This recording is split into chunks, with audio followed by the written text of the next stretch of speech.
Welcome everyone to this WCVIS and Unite collaboration.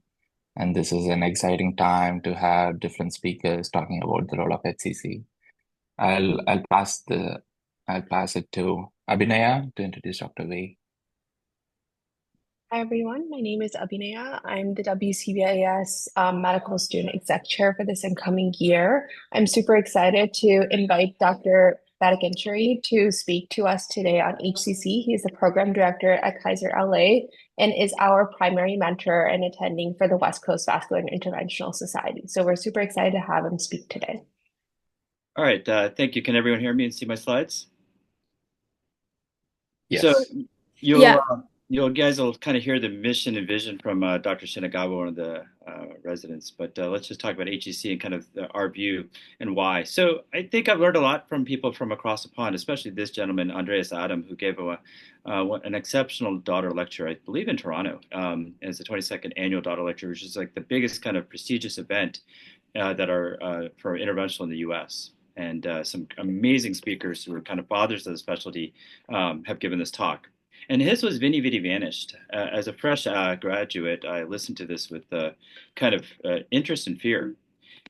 And then subsequent to that, kind of learned more and more about some of the great work our leader, kind of equivalent, kind of visionary Barry Katzen had said, both in the 1996, I read his article from the daughter lecture on endovascular stent grafts, and much of it has come to fruition. And he had this kind of interesting thing at the JESS meeting on, as a guest lecturer, the death of interventional oncology, can we learn from lessons of the past? And in that was this slide, I think is this kind of a brilliant slide by Eamon Hobbs, the founder of Angiodynamics. And what he had suggested is that we are amazing at innovating, generating ideas, developing it. There's a lifespan, then things start to migrate out. And it's true through the course of history, from the days of Charles Dotter to Rush to Grunsik to whoever. And it's just important to understand the why. And really, it comes down to this. Is this what I gathered from Andreas Adams' great work and multiple publications and articles that I've read from him, I admire from him afar. I got to briefly meet him at CERSI and correspond with him by email, and really kind of an amazing individual. And it really came down to owning the disease. So when it comes to HCC, the way I tell my trainees, you got to know how bad is a tumor, how bad is the liver, and how ill is the patient. And we don't have the perfect surrogates of how bad is a tumor, but we have some imaging characteristics and some players that we can kind of guide us. And it comes down to understanding the organ. What is the hepatocyte doing? And what is that cirrhotic milieu causing with portal hypertension? And a constellation of things from ALBI, or what is the albumin, the total bilirubin INR, so TIA, that's what I tell my, and then P, platelets. If you know those four numbers, you have a kind of a decent amalgam of how the liver is doing. So platelet counts over 150K. All right. And do they have ascites? Are they decompensated? Do they have varices? Do they have encephalopathy? And the role of FibroScans and clinically significant portal hypertension. So I advocate you to read the ACLD guidelines and the Baveno, a recent Baveno classification of portal hypertension, which now with the combination of spleen stiffness and liver stiffness, I can really stratify a patient. Do they have clinically significant portal hypertension? In fact, a stiffness of 20 in the liver and 40 in the spleen, and a platelet count of less than 150, you can start them on carvedilol without even an EGD. So really, we're changing the paradigm with non-invasive data. And also understanding high-risk populations, cirrhotics. Who's cirrhotic? And what this is actually, again, from the BBC, a very recent publication, not that long ago, where they looked at the South Asians and their quote-unquote pot belly, and how the rapid increase of the kind of the industrialization and the processed foods and the diets has really had an increase in mortality in the Asian population or South Asian population. And cirrhosis is a big player with this metabolic liver disease, as we've dropped our HCV with antiviral therapies and rapidly increasing our metabolic associated liver disease. But really understanding also what to counsel patients, avoiding raw fish or shellfish because of the risk of Vibrio and fulminant liver failure, NSAIDs because of renal impact and hepatorenal, Tylenol with a 2,000 milligram, 2 gram limit, and no alcohol.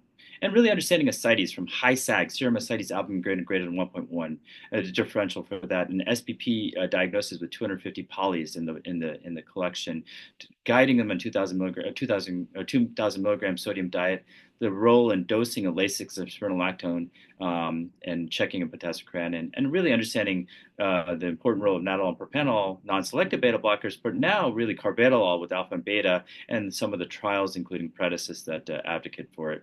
And when you're doing large volume paracentesis to prevent paracentesis-induced circulatory dysfunction, the importance of repleting with albumin and high SAG ascites and LVP. And again, really understanding the role of lactose and rifaximin, and in fact, the more recent ASCLD guidelines and portal hypertension pre-tips with data from the alcohol-related liver disease population in prospective fashion showing the reduction in encephalopathy with pre-administration of rifaximin.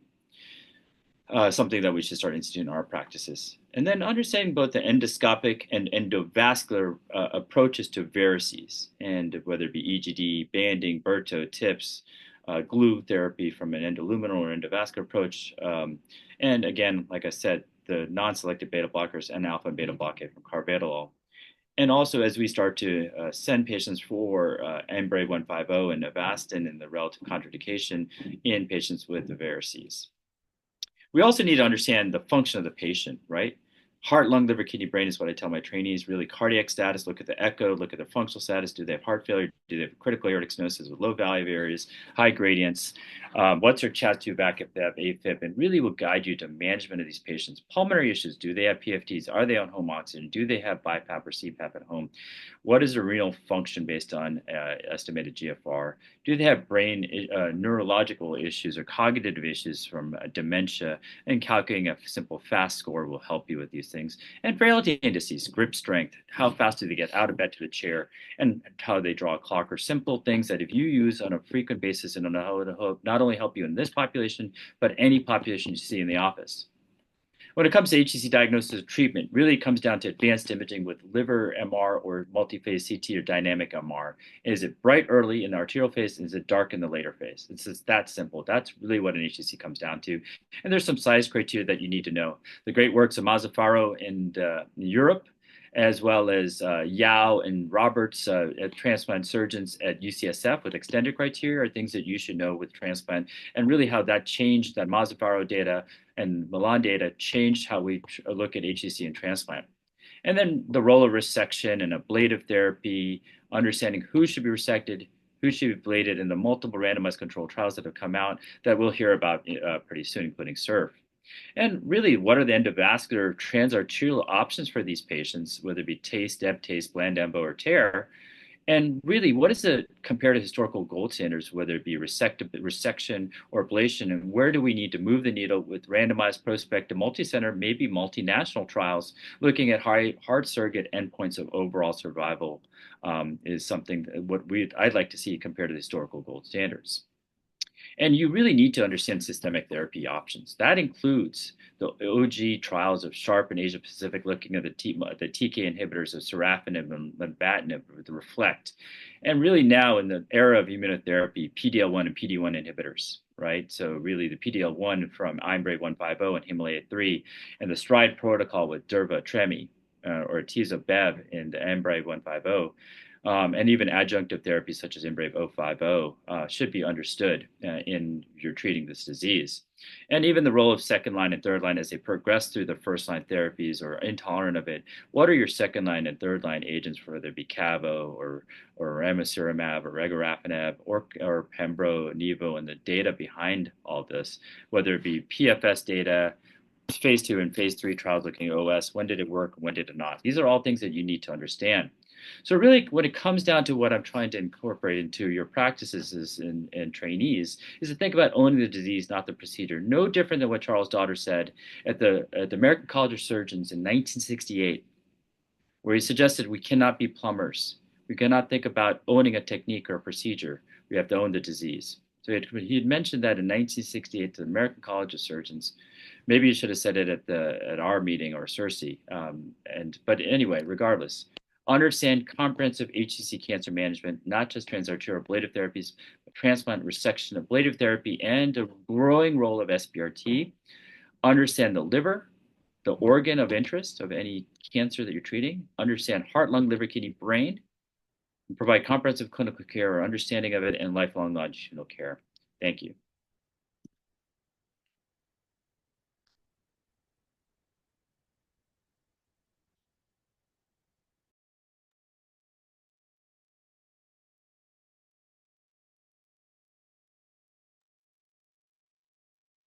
Thank you, Dr. V. Next off, we have Dr. Lewandowski. Divya? So I'm honoured to introduce Professor Lewandowski, who is Professor of Interventional Radiology at Northwestern Medicine Feinberg School of Medicine in Chicago, and also past SIR President. Welcome. Great, thank you. And Geogy, congratulations on that great talk. And I think a lot of things you said resonated with me, as it usually does when you're giving talks. But the longitudinal aspect of what we do is super important. And you mentioned Charles Dotter and his famous plumber line, 1968. He didn't give it at CERC or SIR because they didn't exist then, which is interesting. I find, the first society meeting is actually called the Society of Cardiovascular Radiologists in the United States, was in 1976 in Puerto Rico. So that didn't exist back then. But here are my disclosures, and I'm going to talk about the evolving role of radioembolization, more specifically, which in the United States has now become the most widely utilized downstaging or bridging therapy. This was published recently in JVIR for patients with hepatocellular carcinoma, and this was a hepatic angiogram. You can see the hypervascular tumors. As interventional radiologists, we have tools in our toolbox, and we have to decide when to use what. Certainly, there are. I look at this broadly as ablative therapies or percutaneous type ablative therapies, which include thermal-based, chemical-based, electrical-based therapies. And then there are transcatheter intraarterial embolotherapies. And through this, we have different options no matter what we're doing. And from a intraarterial therapy, we have really gravitated in the United States toward radioembolization, and this involves smaller microspheres that act as a carrier of an isotope, and most commonly it's yttrium-90. So we're delivering these small beads into the tumor rather than causing a macroembolic therapy like we do with bland or chemoembolization. The idea being that we deliver this beta-emitting microsphere locally into tumors. They decay, the isotope decays, and you radiate 2.5 to 11 millimeters, creating a dose cloud. Because it is microembolic, this is outpatient therapy. Patients go home the same day. At our center and many others, we don't give them any post-treatment medications. There are no pain medications, opioids, Zofran, antiemetics, other antibiotics. So really a well-tolerated outpatient therapy. And the reason I'm bringing this up today, I know this is a broad topic in terms of longitudinal management of HCC, but again, radioembolization has become a major treatment for patients across the BCLC spectrum. And I bring up the BCLC because it's the most widely applied treatment guidelines algorithm in the United States and in Europe. And we share similar patients. And this has become very complicated. This is the treatment algorithm.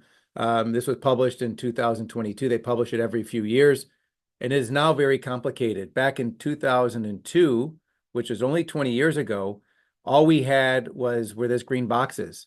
You either got ablation, resection, or potentially transplant. That was it.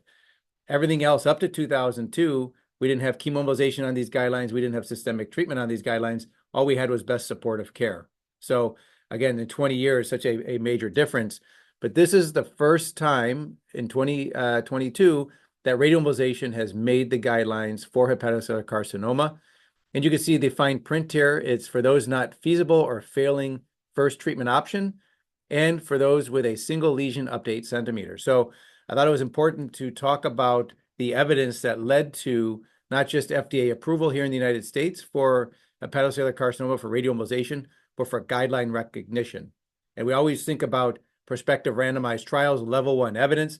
Well, indeed, this was a retrospective single-arm multi-center study. So 3 US sites that published their retrospective analysis for solitary HCC up to 8 centimeters. You can see these weren't necessarily 8-centimeter tumors. The median tumor size was 2.6 centimeters. Child-Pugh, so well-compensated livers, small tumors, segmental selective treatments, high doses. So mean absorbed doses were all done with TheraSphere glass microsphere radioembolization. So small tumors, small segments, high doses, 410 was the median absorbed dose. It was all based on what we call MERD dosimetry. So many of you probably know now we use software dosimetry to deliver tumor versus normal parenchyma dosimetry. This was all assuming that entire segment was getting that treatment dose. But what you see is the response rates. 88% had a response to therapy, and almost all of them were complete response. And this was based on MRECIST. So when we think about how do we assess response, we can measure size of tumors, that's called RECIST, or we can measure how much enhancing tissue remains, and that's called MRECIST. And this was based on MRECIST. Almost all patients required just one treatment. So 97% had one single radioembolization. And then a mechanism or an outcome in oncology that's become very popular is duration of response. And it says here 76% had a duration of response over 6 months. The interesting part of duration of response and the durability is that it takes into consideration not just the treated tumor. So when we look at the treated tumor, local tumor progression, none of the treated tumors had progressed at 2 years. So outcomes demonstrating very high outcomes from a local imaging response, but very durable response and no local progression at 2 years. And this again generated FDA approval of this particular device for this indication, as well as guideline recognition. The evidence is evolving, and as stated, we have options. And the original option and the other guideline-driven therapy for HCC from an embolotherapy standpoint is chemoembolization, which can be done with either Lepidol, called conventional chemoembolization, or oily chemoembolization, or with drug-eluting embolics or drug-eluting beads, called drug-eluting bead or drug-eluting embolic chemoembolization. So there are now a couple of prospective randomized studies. They're single center comparing radioembolization versus chemoembolization, really an apples to apples comparison. The first was this study here, the study done at Northwestern Premier's trial, where we randomized patients that were not suitable for ablation per our tumor board. They were unresectable. We did conventional chemoembolization versus radioembolization. Our primary endpoint was time to tumor progression. You can see the significant difference over 26 months for radioembolization and 6.8 months for chemoembolization. I think I'll point out that we recognize that for chemoembolization, we have a shorter time to tumor progression. These numbers down here are from prospective randomized trials by other centers, international studies. So very consistent outcomes for chemoembolization, but segmental radioembolization delivering better outcomes. More contemporarily, this was in 2022, done in Europe, glass microscope radioembolization versus drug-eluting bead chemoembolization. Again, a randomized prospective trial. And here at interim analysis, the median time to tumor progression for radioembolization was 17 months, for the drug-eluting bead chemoembolization, 9.5 months. I think interestingly and surprisingly, the median overall survival significantly favored radioembolization over chemoembolization as well, and they stopped the study at this point. So a couple of prospective randomized trial showing the value of radioembolization, and this is how it's changed practice in the United States. This is one of my patients, segmental radioembolization. This patient was being bridged to liver transplant. You can see the serum tumor markers improved. Here you see 18 months later, no viable disease. This is a complete response by MRECIST. This patient, when they had transplant, had no explant disease identified. But this is now becoming more definitive. This is a 95-year-old patient with a large posterior right lobe tumor. And you can see here this patient had both normalization of their tumor markers. And here we see 2.5 years later, 98-year-old with no viable disease seen. So I think the challenge for us, and I'm just going to stick to the early stage, I think radioembolization is gaining a role across the paradigm of, as I said earlier, but not just down here as a salvage therapy, but can we make this a curative intent therapy like other first-line treatment options? And we do that through ablative dosimetry. And it's very straightforward. We can use cone beam CT to deliver and demonstrate the treatment area that we want to target. You see early and late treatment responses, no viable disease, really assuring a margin, just like we do with thermal ablation. So a very similar concept of margin is important. We want to ablate the entire segment. We're seeing now increasing papers from multiple centers demonstrating the ability to drive explant CPN. And you see that the dose is going higher and higher, over 400 gray to these segments to deliver 100% explant CPN in their outcomes. So can we say this is curative? And I think that we're getting there. This was our data. Retrospectively, solitary tumors up to 5 centimeters in Child-Pugh patients. We're seeing survival outcomes, 5-year overall survival, 75% with those tumors up to 3 centimeters. Very consistent with that in the thermal ablation data and literature, which is considered a curative option. Then this was published in 2022 in Lancet GastroHep from Ed Kim and his group at Mount Sinai. Prospective curative intent, Child-Pugh and B7, solitary HCC. All of the patients that had surgery or transplant had explant CPN, so no viable disease. And then similar from a treatment outcome, high imaging response, and no local progression seen. So with that, we could see curative intent. These are a couple patients that I treated, demonstrating here 4 years later, no visible signs, not just by MRESIST, but by RESIST as well. Same thing in this patient. And then lastly, this patient, a young patient with cardiomyopathy, cardiogenic cirrhosis. Here you see 7 months later, it looks like we've resected these tumors. So I'm not gonna, I'm gonna kind of go through these quickly so we have time for discussion, but there's evolving literature looking at segmental radioembolization versus thermal ablation. They're retrospective, they're propensity score matched, and we're seeing similar outcomes from both imaging response and survival, although the most recent one published in CVIR in 2021 demonstrated better tumor progression-free survival with radiation segmentectomy. Again, likely due to the ability to see our margins better with cone beam CT, although the technology for thermal ablation is evolving, and I think we'll have margin confirmation more readily available moving forward. A couple of quick examples demonstrating segmental radioembolization in difficult to ablate lesions, really larger lesion high up in the dome, very straightforward for us as a radiation segmentectomy. Another large tumor sandwiched between the right and middle hepatic veins, and you can see the outcomes over time, complete response from MRESIST and almost RESIST as well. So very good application. Then finally, making the argument for curative intent, the ultimate curative intent we think of as a resection. This was a paper published in Journal of Nuclear Medicine in 2021 from Asia, but demonstrating comparable outcomes in patients with larger tumors, 5 centimeters or larger, with local vascular invasion.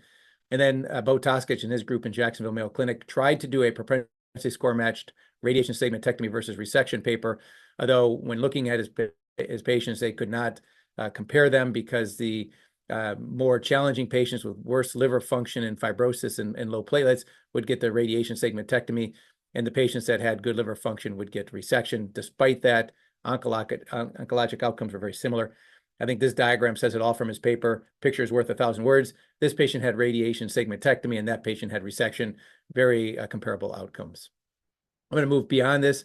There are other opportunities for radioembolization in terms of getting patients to surgery, but I want to have save room for discussion. I know other authors have, speakers have things to say that we're going to discuss as well. So with that, radioembolization is now within the BCLC algorithm. I think it deserves consideration for expanded applications. I think I'm excited to see where this goes in the future. Thank you.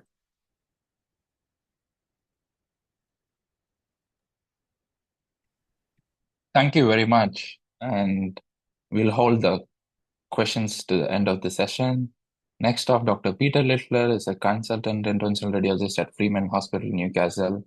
He serves as the clinical and educational supervisor for the Royal College of Radiologists. Welcome.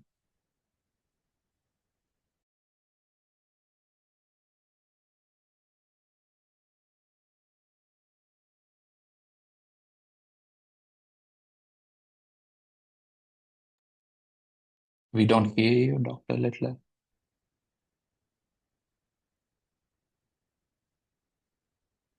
You are muted. Yeah, I think you're still muted, Dr. Littler. I keep clicking unmute, but how's that? All good, all good. Can hear you. Excellent. Right. Sorry about that. It's a smooth start. So, right. So just a little bit. So thanks for the invite to talk to you today. So I'm an interventional radiologist from Newcastle in the northeast of the UK. Just a little bit about our centre, just to give a flavour. So we're a tertiary HPB centre, oncology and transplant centre. Our tertiary catchment's about 3.5 million. And yearly cases, we do about 130 liver ablations, the vast majority of which are microwave. And that's gone up hugely, probably doubled over the last few years. TACE have dropped down because CERT, like our previous speaker, we're very fond of CERT, and we've increased our numbers of CERT hugely, and TACE has taken a hit on that because CERT seems to work really, really nicely for the patients. So ablation, I think, offers curative treatment with similar outcomes to resection in small lesions. There's clearly a lower morbidity and mortality with ablation compared with surgery. It can be done as a day case or a single overnight stay, as a general anesthetic procedure usually. And we use it to treat all sorts of tumours in the liver, primary and secondary, kidney tumours, lung tumours, bone, soft tissue, thyroid, pancreas. Very versatile. The mainstay is thermal ablation, so it's a burning, so either microwave or RFA. Microwave tends to be a lot quicker, and you can burn larger lesions faster, or freezing with cryotherapy, which is more commonly used in the kidney. We can use non-thermal ablation, such as IRE using electricity, or histotripsy using ultrasound in lesions that are in more sensitive areas. I put that in slightly smaller font because this is only a small proportion of the cases. The vast majority of liver ablation is done with thermal ablation, typically microwave. You can use single versus multi-needle, and the importance of this, and really the move to adopt multi-needle ablation over the last few years certainly, is that you need to achieve these margins. So you need to burn, so say for a 2 centimeter tumor, you need to burn a sort of 4 centimeter hole to make sure you've got it, and you reduce the risks of recurrence. Best results up to 3 centimeters in size, and typically we treat sort of 1 to 3 tumors in a session. So you've already seen this BCLC update 2022. Ablation is there in amongst the curative strategies of resection and transplantation.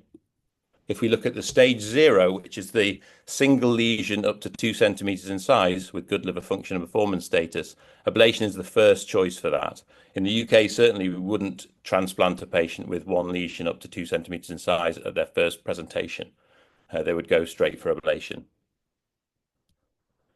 Stage A is where you have, within the Milan criteria, so that's 3 lesions up to 3 centimeters in size, or a single lesion up to 5 centimeters in size, then there's a varying degree of options, really. So if you have a lesion that is 2 centimeters plus in size, a single lesion, they would tend to go for resection if possible. But if the issue with resection, I guess, is that if you're cirrhotic and have portal hypertension, you're at higher risk for resection. And a lot of those patients would come to ablation.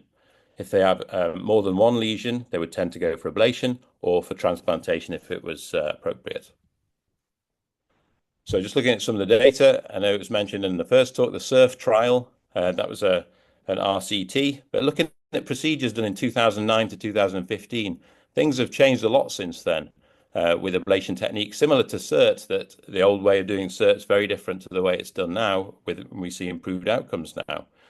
We're looking at 150 patients getting resected, 150 patients getting radiofrequency ablation, median 5-year follow-up. You're looking up to 3 centimeter tumors, but the median diameter was less than 2 centimeters, so 1.8 centimeters. The procedure time was quicker with ablation, and hospital stay shorter. Now, I don't know how the average hospital stay for ablation is 10 days. Typically, we would see, we could do them as day case or stay 1 day. Recurrence-free survival didn't differ between ablation and resection, with a median diameter of 1.8 centimeters. So up to 2 centimeters, typically overall survival and recurrence-free survival are similar. In this cohort, a largest HCC diameter of 2 to 2.5 centimeters was associated with higher risk of local recurrence and overall survival compared with resection. Look at another paper from Italy, a cost-effectiveness study and meta-analysis of 17 studies, including 2 RCTs over 10 years. You look at nearly 4,000 patients in each group, resection and RFA. They found very early HCC, that's stage 0, that's up to 2 centimeters. And if you had 2 to 3 HCCs, up to 3 centimeters within Milan criteria, there was no difference between outcomes with recurrence-free survival and overall survival compared with resection. So ablation compared with resection. And as ablation is better tolerated with lower risks, that tends to be the option there. RFA is more effective in that group, cost-effective. If you're looking at solitary HCC over 2 centimeters, you do get improved recurrence-free survival and overall survival with resection, particularly if you get over 3 centimeters. So 3 to 5 centimeter lesions do better with resection. But it's a small pool of patients who can have resection because of issues with comorbidities, portal hypertension, that sort of thing that makes resection higher risk. So in that group, again, single HCC is less than 2 centimeters, no significant difference in survival or disease-free survival. Single HCCs that are larger do better with surgery. And if you've got multiple HCCs less than 3 centimeters up to 3, then there's no significant difference between the survival and recurrence. Further meta-analysis of 6 RCTs and 30 propensity score match studies showed, again, similar results. So BCLC 0, so lesions up to 2 centimeters in size, ablation and resection had similar overall survival and disease-free survival. If you got a larger lesion, 2 to 3 centimeters, you got a similar overall survival, but worse disease recurrence in those lesions with ablation.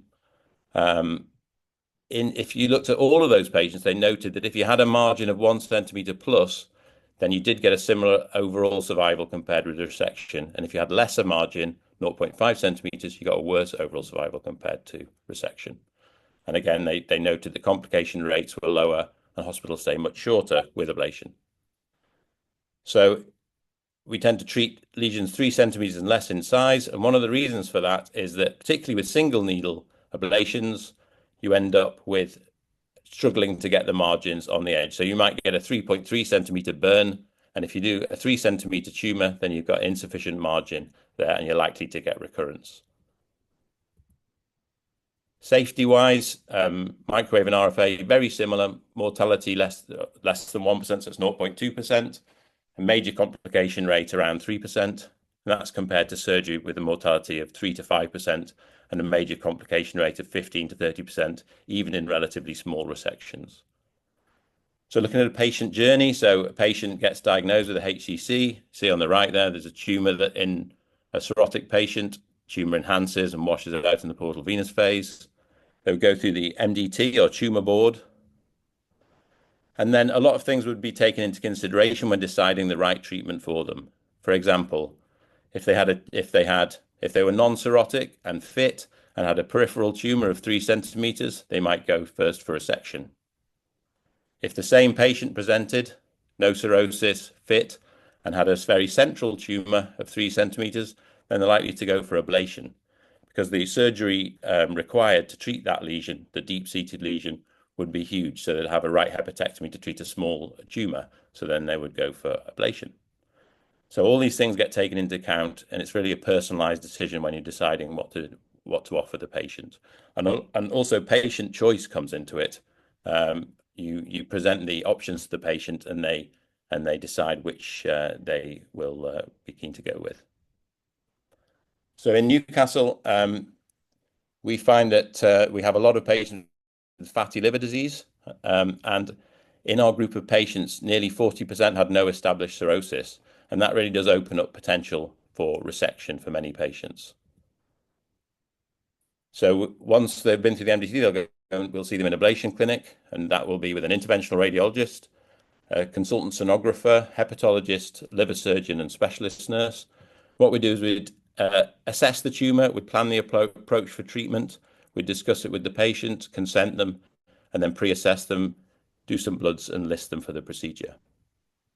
So there are a lot of advances in ablation, and a lot of the data that's published, such as the SURF trial and others, are based on procedures that took place early in between 2005, 2015, and things have changed a lot since then. And I think and hope that with guaranteeing margins when ablating and multi-needle ablations will lead to better outcomes for the patients.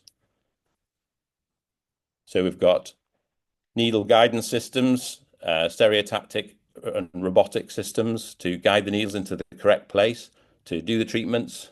You've got multi-needle options which enable you to treat really nice big zones and get those margins and treat the tumors. We've got ultrasound fusion, we quite like this. So you can fuse the patient CT or MR with live ultrasound to show you where a difficult lesion is, so you can guide in needles under ultrasound to carry out the treatments. All these things are helping target the tumor better. And once you've done that and done the treatment, then you need to validate your ablation zone and check the margins, that you've achieved the margins and you've treated the whole thing. And I think that will drive improvement in outcomes. Combination treatments, I realize that time is marching on, so I'll whiz through this. But you can use combination of TACE and ablation, and that you can mark the lesion, and then that can very nicely show you your margin. So that's the treated tumor there, and the margin around it. So you can check your margins adequate, and then you're very likely to get recurrence. One paper that's been published recently in Lancet Oncology is a more advanced type of ablation that we've adopted these days, which is the sort of stereotactic guidance, CT confirmation, and it's assessed with treatment for colorectal mets up to 3 centimeters in size against surgery. So it's a randomized controlled trial, and they showed non-inferiority of ablation to resection in colorectal mets up to 3 centimeters, both in overall survival and local tumor progression-free survival, and also significantly fewer adverse events and shorter hospital stay in the ablation group compared to the surgery group, and the trial had to be stopped early on ethical grounds. So this is up to 3 centimeters in size, similar results with ablation and resection in colorectal mets, and colorectal mets tend to be harder to treat than HCCs. So I think there's great scope for future RCTs to demonstrate that hopefully ablation will have a bigger role in treating slightly larger lesions than 2 centimeters. So just to conclude, I think ablation is part of the curative treatment strategies for HCCs up to 3 centimeters. It's the first line in solitary HCC up to 2 centimeters, and it's commonly used option in patients within the Milan criteria with 2 or more nodules. Has a lower morbidity and mortality and hospital stay compared with surgery. And I think as with CERT, advances in technique and margin confirmation are only going to improve outcomes. And numbers are increasing, certainly in our centre, year on year. Thank you very much for your attention.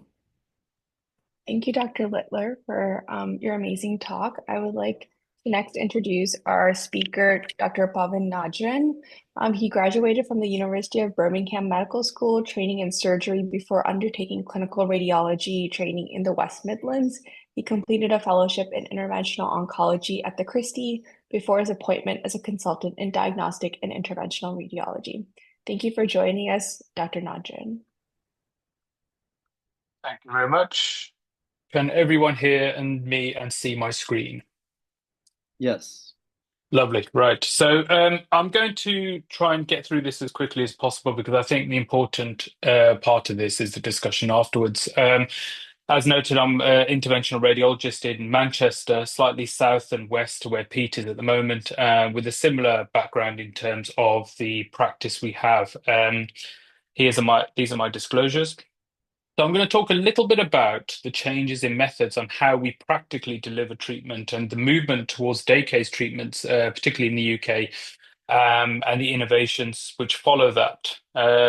So why change? Why have we gone from the traditional methods of delivering CERT via 2-stage procedure to now a day case procedure? Well, it's important when we go through all of this data and studies we've noted in the previous talks that we need to look at the patient's perspective in these. And I think if we can deliver a treatment in a much shorter time period and far more adaptive for the patient, we should pursue this. What we're doing at the moment at the Christie's, we're retrospectively looking at a lot of our data going back to 2010. And what we found, there is a huge shift in the way we deliver our treatments. And I think we are a victim of our own success in a lot of cases, moving away from delivering treatments throughout the liver, which you can see in this example of the right lower lobe, the right lower aspect of the screen, to now more focal therapies. So the way we deliver our treatment has changed, and we're not quite catching up with the data collection on the back of that. So it's something I'm sure we can discuss in the later part of the session. In addition to the way we've changed delivering the treatment, technologies have adapted as well. So this is an example of an anti-reflux catheter, which I used quite routinely to reduce the time taken during the workup and delivering focal therapies and avoiding the need to embolize gastrics and GDAs as well. So the day case procedure was really boarded by radial access, which allowed us to deliver the workup stage of the procedure and the treatment stage of the procedure during one day's practice. And it was really born in the middle of COVID. So in the UK, we were categorically told that we weren't able to have any inpatient beds. And the majority of our inpatient beds in hospitals were reserved for patients with COVID. I'm sure it was similar in the US as well. So we had to develop a technique which allowed us to continue delivering our Y90 therapy, but avoid using overnight beds. And as a result of that, day case procedures were born. And I'm going to go through the protocol we use in our institution as to how we do this. A very short video on how we actually perform radial access procedures. I normally go for the distal radial artery because the hemostasis after the procedure is far shorter. Once the sheath is in situ, after the workup stage of the procedure, I actually leave it in with heparin going down the side arm of the sheath. Once the patient's had their SPECT CT confirming exactly where we're going to deliver the treatment, the patient comes back to the room and the treatment's delivered, which means because we've already got access to the vessel, the treatment stage of the procedure is done within 30 to 40 minutes, depending on the access points.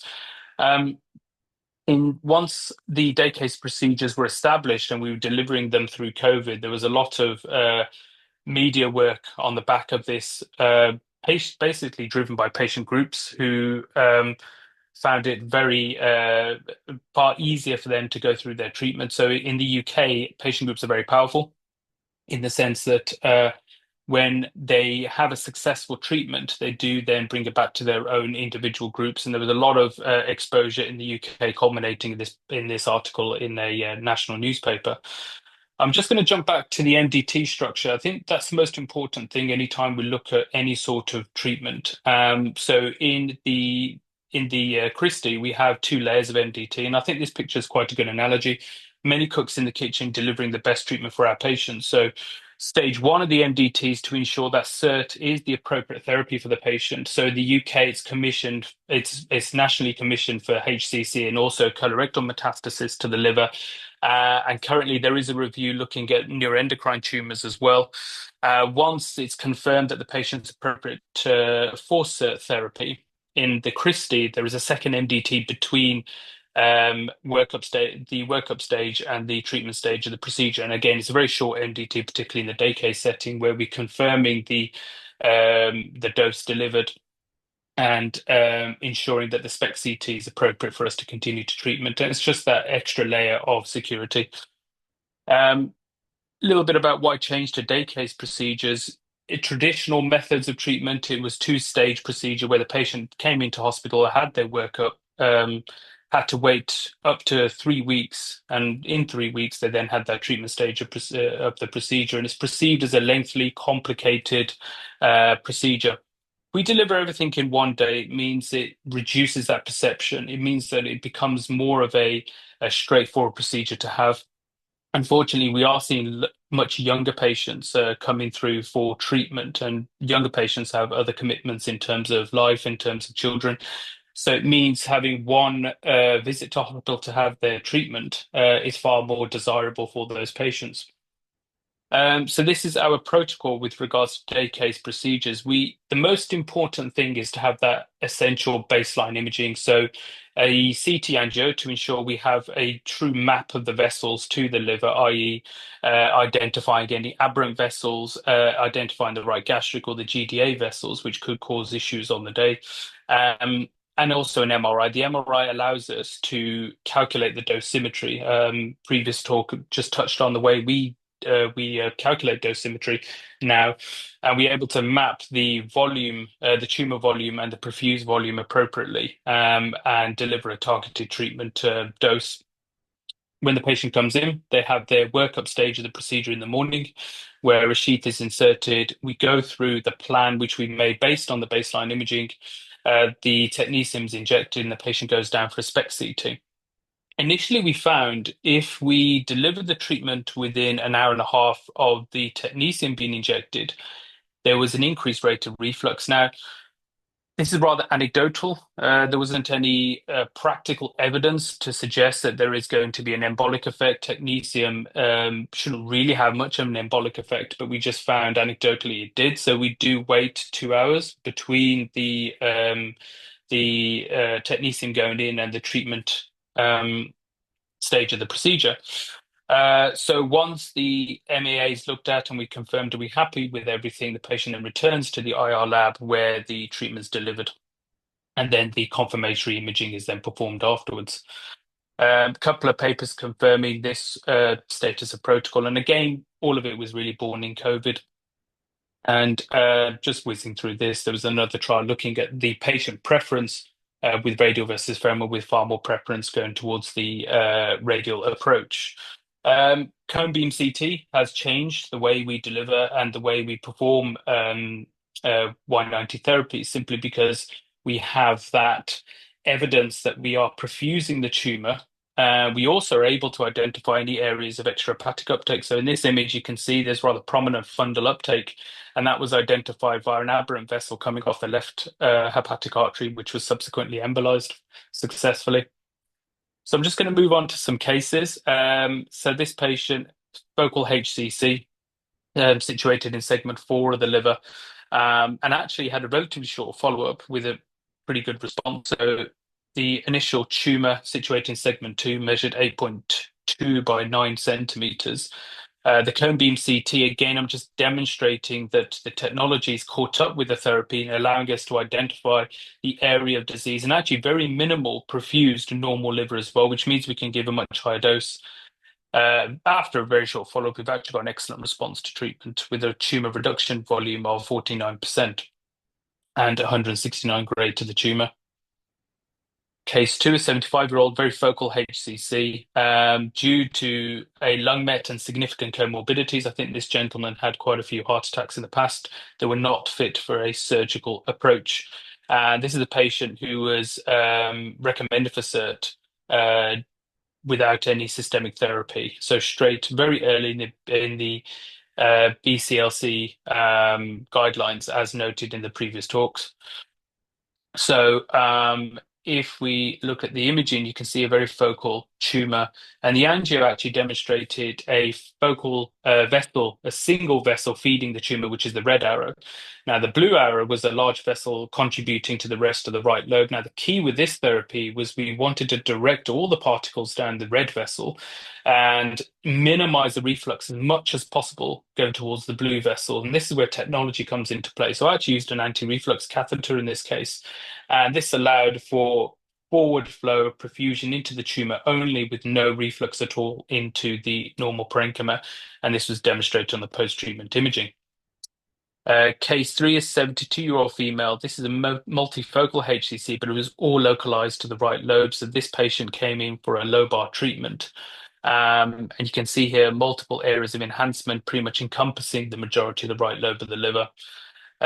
Similar approach with a treatment strategy and catheter located where the red arrow was placed just beyond the apex, and the left hepatic artery was the blue arrow. And again, we want to prevent as much reflux as we can into that blue vessel. This is the post-treatment imaging demonstrating excellent perfusion of the particles in question. Case 4, again a female patient with HCC and a very focal area of disease in the right lobe, rather large, 10 centimeters by 9 centimeters.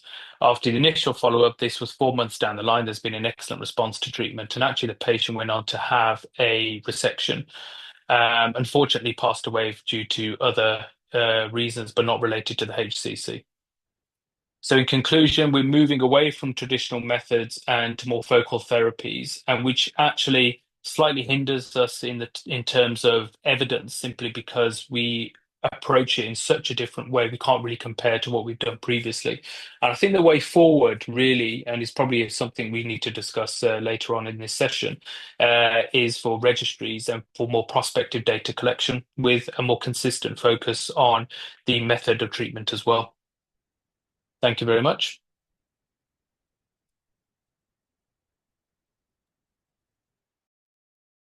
Thank you, Dr. Najran. Austin.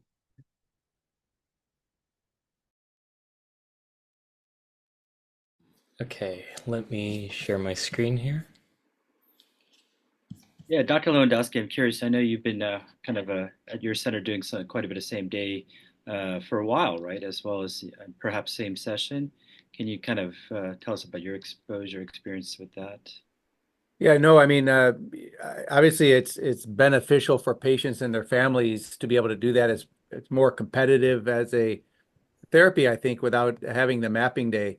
And we've evolved in that, it used to be an option for patients that had hardships, difficult to get to the city or the healthcare system, lived far away. I think you could throw difficult vascular access into that, contrast allergies, you only want to expose to them once, et cetera.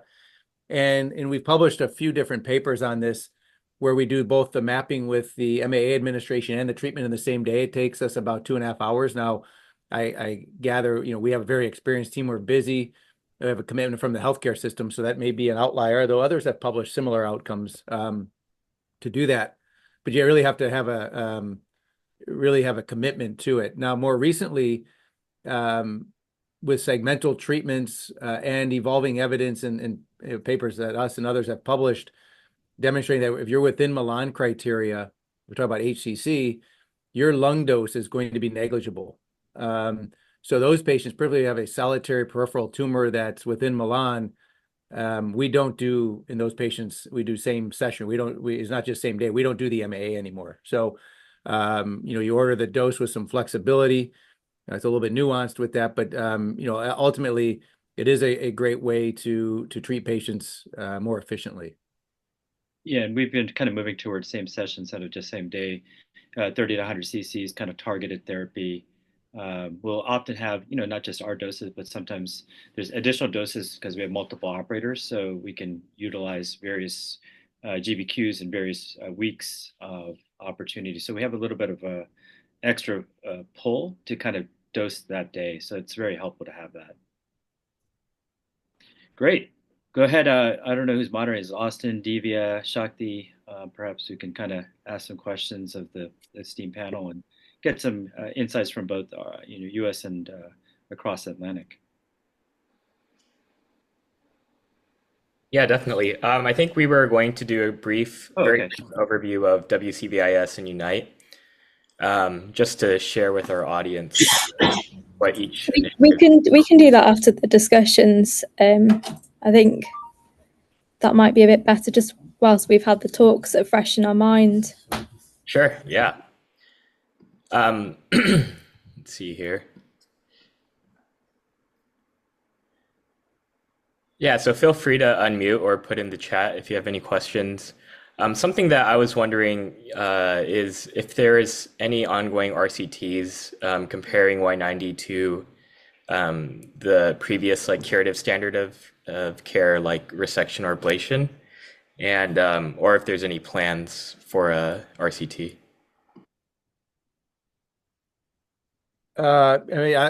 From my perspective, I can share. I know maybe people have other knowledge of other studies. There have been a few attempts at this in the United States, radiation segmentectomy versus thermal ablation, or versus, I think more interestingly, versus external beam radiation therapy. But it's difficult to recruit patients. Practice patterns are challenging. For instance, at our center, people come and see me, and most of the time our referring physicians have already said you're going to get radiation segmentectomy. It's hard then to convince a patient that they're going to get something different. It's a lot easier to randomize patients when it's a pharmaceutical study, a drug study, where it's a placebo versus a drug you can't get.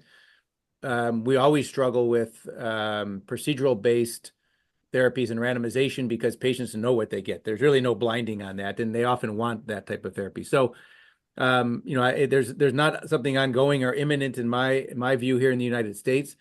But I think that for me, it's not that interesting to think about Y90 versus microwave ablation, for instance, because these are tools I have in my toolbox. I think the challenge is developing the data to suggest that we have multiple curative intent therapies.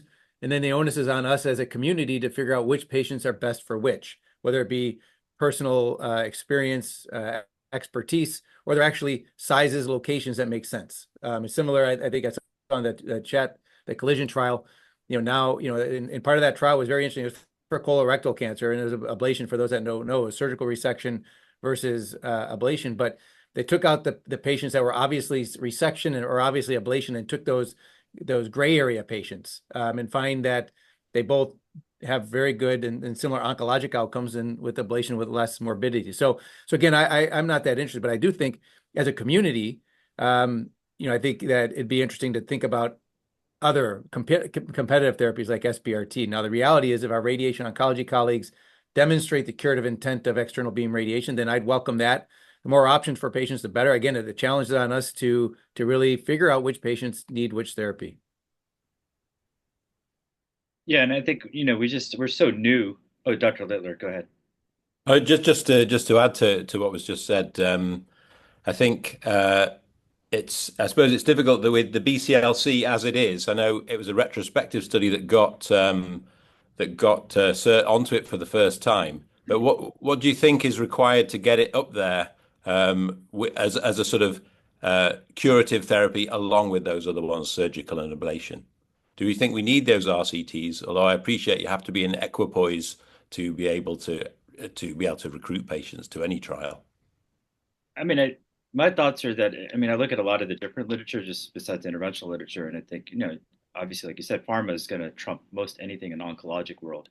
But in the device-based intervention, whether it be PE or coronary stenting or EVAR, I think we have some better equipoise when comparing two surgical standards, either invasive surgery, open, or endo. So if you look at EVAR, I think EVAR has done a great job, and a lot of it's done in the UK, to be quite frank, with Jenna Powell and Roger Greenlove done EVAR 1, EVAR 2, the Rupture trials. They've done and 15-year data on EVAR 1. So those things have changed our landmark trials that have even changed what NICE suggests, right? So I think we need to get to that kind of a structure from a scientific platform. I think our historic roots and kind of where we originated, we didn't have to do that. But as we evolve as a clinical specialty, I think we should embrace that, and we are, right? I think I know Dr. Lewandowski is SR Foundation and has done a great job with RSNA and others in building PTRACT and becoming a part of interventional ATTRACT, CTRACT, CLEVER, CORAL, multi-center NIH trials. And I think, collisions have moved in the right direction for CRC, but I hope to see more of this with HEC. But we all have to sit in a room together, Dr. Lewandowski, and say, hey, we're going to do it the same way. We're going to do a trial. We're going to fight for it. So I think it'd be done. We just have to change our kind of pattern and fight, go against either resection or ablation or SBRT and prove that what we do works, I think. Yeah, I agree. I think particularly as I think the difficulty is that techniques have really improved and evolved over the last sort of 5 to 10 years, both for CERT.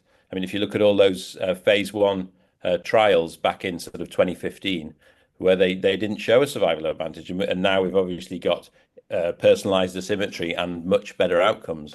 And I think the same is true with ablation, where we have, stereotactic needle positioning, ablation confirmation software, robotic, approaches and all sorts. So I think in the same way that CERT has kind of grown up over the last sort of 5 to 10 years, ablation has too. And so I think once we've got those techniques really nailed down, then I think that's hopefully the time for sort of head-to-head trials, ideally. Yeah, I think Dr. Najran has his hand up, and then Dr. Lewandowski after. Thank you. I think very similar to what Pete was saying. I think the techniques have completely changed, and the approach in terms of dosimetry has completely changed, which pretty much renders data, 5 years and beyond, and further retrospectively, pretty useless with regards to any sort of review. I think going forward, the key is a standardization. So in the UK, there are only a certain number of commission centres for CERT, which actually narrows the door a little bit, but is potentially an opportunity because you can standardize techniques with regards to dosimetry, with regards to dosage approach. I think the other element of this, to support any RCT going forward, we need to start off with the basics, such as a registry. And given the variability of these patients, in oncology, in vascular, it's very straightforward with regards to treatment. They're not pre-treated patients, whereas in oncology, these patients can be heavily pre-treated or not pre-treated at all, which is always going to dictate outcome in a lot of these patients and make the data quite dirty. So I think the key really, to the sort of start off key really, is to get a registry growing in the UK with the commission centres. Dr. Lewandowski? Yeah, I mean, I agree with what's been said. I do like the idea of registries. I think they're becoming more impactful from an SIR standpoint. We're in the process of recreating a digital analytic platform registry that automatically pulls data rather than manual submission. So we're in the process of building it. We've just got the commitment from our corporate support and internally to fund it. I think again, prospective randomized data, while considered the gold standard, very challenging to get. And I'll point out, I think if we do something like that, it needs to maybe look for non-inferiority rather than superiority, because all of the post-progression therapies that exist, particularly in HCC now, make overall survival a very challenging, time-consuming, expensive endeavor. I'll point out that I don't know, it seems that most people use microwave ablation rather than radiofrequency ablation, right? And we all think that makes sense. The paper that was published, prospective randomized data, was a negative study. Microwave was not superior to RFA, and the outcomes look very similar. So most of us just said, "Oh, it's the same, but it's the new technology, it's a little fat, etc." But it was a negative study, and the purist says that you can't say that it's equivalent. But so I think we just have to be very reasonable and practical on how we do this. And the last thing I'll leave is that getting our therapies on guidelines, while the data is super important, there's a political component to all of this. And things get on guidelines for various reasons. And it's important for us as a community to be a part of the people making the guidelines. And we have to keep pushing that, because if we're not sitting there at the table championing what we do for our patients, we're not going to be on that, even if we have the best data. So that's something just in the back of our minds, and particularly for our younger generation, that is as important as anything else you're doing. And we need a group of people that are going to be a part of this moving forward. So I hope some of the people in this community are interested in doing that in 5, 10, 15 years from now, are at the table making those decisions. And those are really good points, right? Human bias, unfortunately, like trumps everything, and it's seen across the world. And EVAR is an example. Even though NICE has really good data, 15-year data, where the aneurysm-related mortality, all-cause mortality is higher, still Mastracci and others who came from the Cleveland Clinic went over there, kind of fought against it, and EVAR is here to stay, whether the data is there or not. And again, it's human biases, and also operator skills are diminishing. As you do more or less invasive treatments, the others who are doing open are losing that skill set. So just be reckoned that it's a moving target in skills. Open surgery is going away, laparoscopy is getting more proficient. So people are not as comfortable with open surgery. Just recognize that as we shift to less invasive or non-invasive fashions, human skill sets are changing and evolving. And I do think there's some benefit, like Lewandowski's premier trial is great, but it's a single center with a tremendous amount of operator experience, right? So can that be validated at a 200, 300 bed hospital where someone does 10 Y90s a year? That is a challenge that we face. So, and we've seen in multiple interventional and surgical trials that operator experience matters, meaning a surgeon's experience or interventionalist experience and number that they need to have outcomes matter. We saw that in the carotid stenting trials, right? So the SPACE and IMS3, which were negative trials in carotid stenting, pretty high stroke rates, were diminished dramatically in CREST, which is a US trial. Why? Because even skilled operators like Barry Katzen and Beninati from MCVI, did tons of them, were still had to go through core lab adjudication to prove that they're up to snuff before they were enrolled in the CREST trial. So I think that's also important when you're looking at surgical or interventional treatments. Operator experience matters.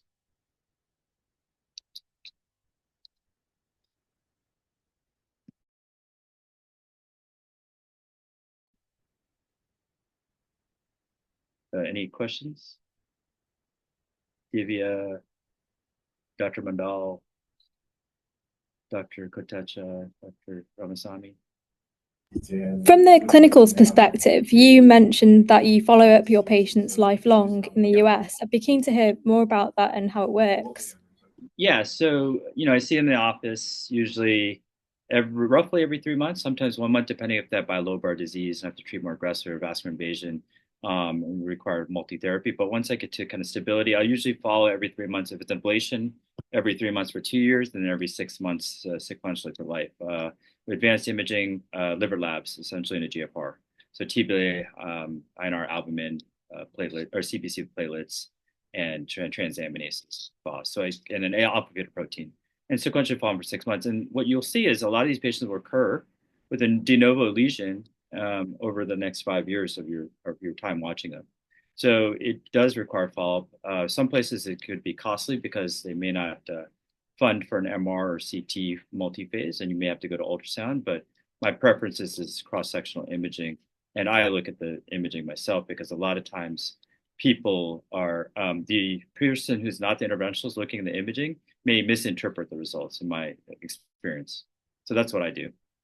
And if they progress to a point they have extrahepatic disease, I'll send them or I can't control their disease, then I send them for med-onc or et cetera. All right, I think Dr. Lewandowski has to run off, but anyone else? Thank you. I want to thank everyone, my colleagues from the UK and Dr. Lewandowski for joining us in this kind of inaugural kind of session.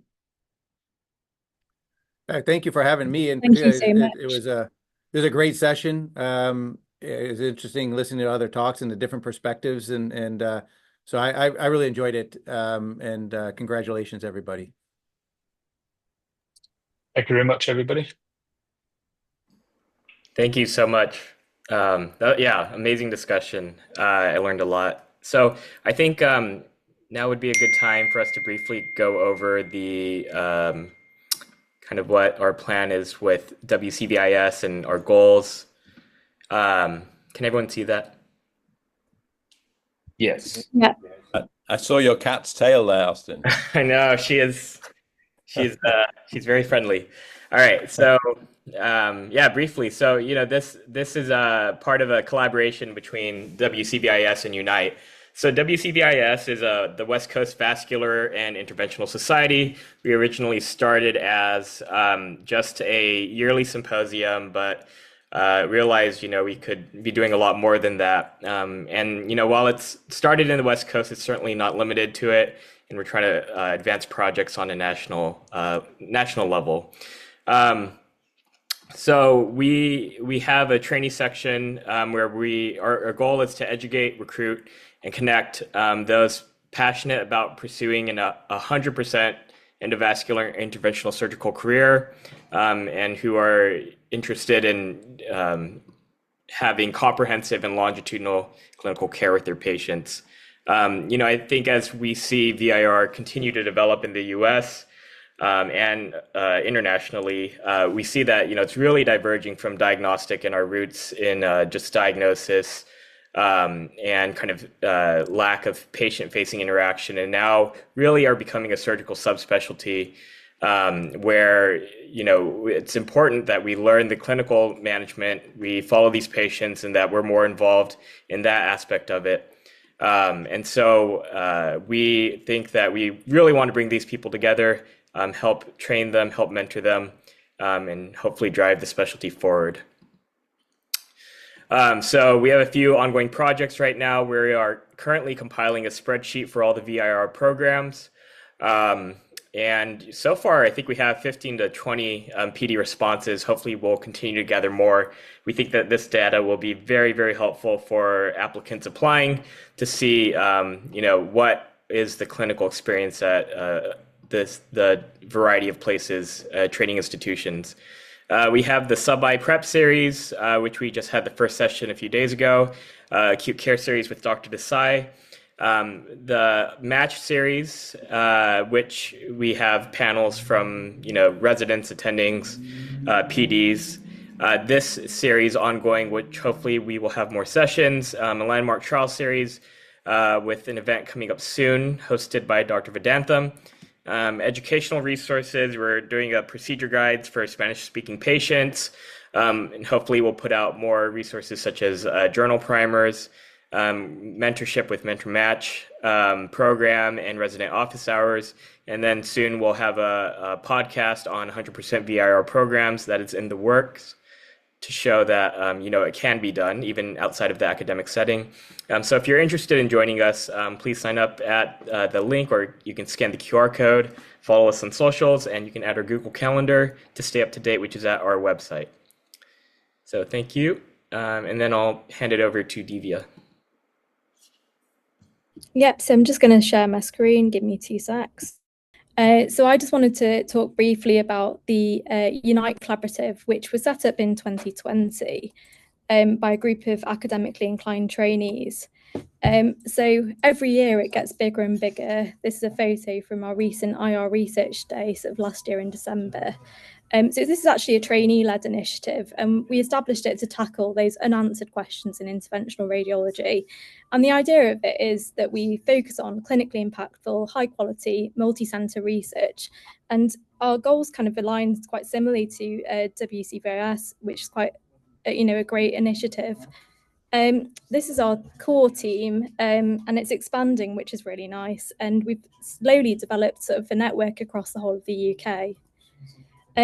So to go on about a few of our completed projects, so we started off by looking at the impact of COVID-19 on IR services around the world. We then moved on to look at cholecystostomy, then acute aortic syndrome, and most recently we've looked at splenic artery embolization decisions, malignant ureteric obstruction in patients with abdominopelvic malignancy. And then we've sort of gone on to look at sort of interventional oncology services as well across all NHS trusts in the UK, and also IV contrast administration and the effect of that on renal function. Every year we host a project pitch competition now at BSIR, which is a new initiative inviting trainees to come and present their research ideas, which is a fantastic thing. And we continue to hold this IR Research Day every year as well, which last year we invited Professor Dania Day from Harvard Medical School, and she came and spoke to us about the role of AI in IR. If anyone's interested in attending this, get in touch, and we'd be keen to sort of collaborate on this and hosting US speakers. And yeah,